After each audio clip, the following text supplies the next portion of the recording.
ఓం శాంతి. ఈరోజు జూన్ 11వ తేదీ 2026.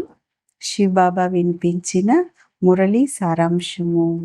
మధురమైన పిల్లలు, పూర్తి వారసత్వాన్ని తీసుకునేందుకు ఒక్క బాబాపై పూర్తి ప్రీతిని ఉంచండి. మీ ప్రీతి ఇంకా వేరే ఏ దేహదారులతోనూ ఉండకూడదు అంటున్నారు బాబా. ప్రశ్న: ఎవరైతే మన దైవీ సాంప్రదాయానికి చెందినవారో వారి ముందు ఏ మాటలు తిరుగుతూ ఉంటాయి?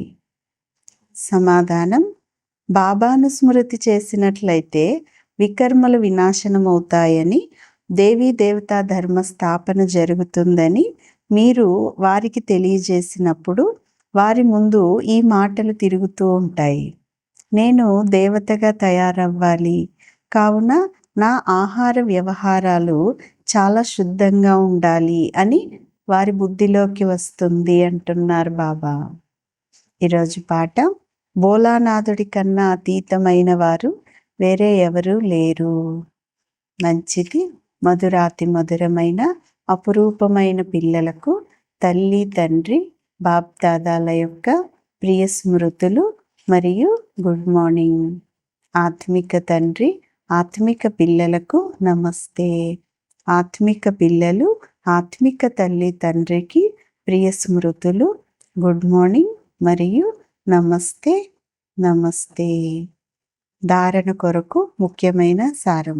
మొదటి పాయింట్: బ్రాహ్మణుల నుంచి దేవతలుగా తయారయ్యేందుకు చెడు అలవాట్లు ఏవైతే ఉన్నాయో వాటన్నింటినీ కూడా వదిలేయాలి.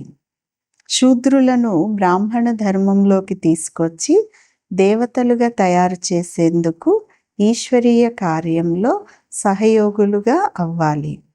సిగరెట్లు, మత్తు పానీయాలు తాగటం మొదలైన చెడు అలవాట్లు ఏవైతే ఉంటే వాటిని తొలగించి వేయాలి అంటున్నారు బాబా.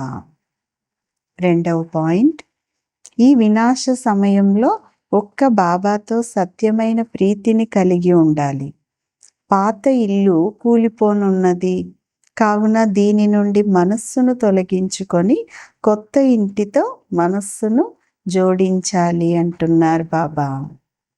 ఈరోజు వరదానం: శ్రేష్ఠ కర్మ ద్వారా స్మరణ యోగ్యులుగా అయ్యేవారు యోగయుక్త యుక్తియుక్త భవ.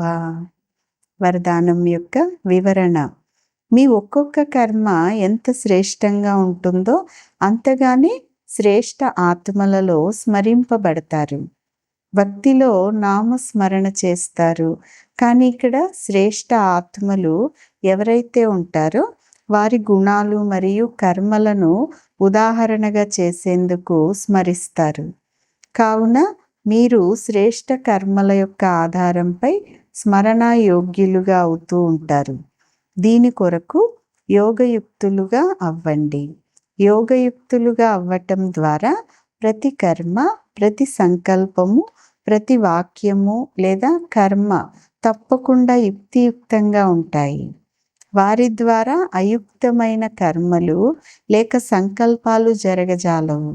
ఇది కూడా కనెక్షనే అంటున్నారు బాబా. స్లోగన్: నిమిత్తంగా మరియు నిర్మాణ చిత్తంగా అవ్వటమే సత్యమైన సేవాదారుల యొక్క లక్షణము. అవ్యక్త సూచన: సదా హర్షితంగా ఉండేందుకు మీ స్వభావాన్ని సరళంగా చేసుకోండి. సహనశీలులుగా అవ్వండి. సరళ స్వభావం ఉంటే హర్షితంగా ఉండటంతో పాటు నయనాలు, ముఖము, నడవడిక ద్వారా కూడా మధురత అనేది ప్రత్యక్ష రూపంలో కనిపిస్తుంది. నోటి నుండి ఎప్పుడూ కఠినమైన వచనాలు వెలువడవు. వారి మనస్సు, బుద్ధి, మాటలు అన్నీ ఒకే విధంగా ఉంటాయి. మనస్సులో ఒకటి, మాటలలో మరొకటి ఉండటం ఇది సరళత గుర్తు కాదు. సరళ స్వభావం కలవారు సదా నిర్మాణ చిత్తులు, నిరహంకారులు, నిస్వార్థులుగా ఉంటారు అంటున్నారు బాబా. మంచిది. ఓం శాంతి.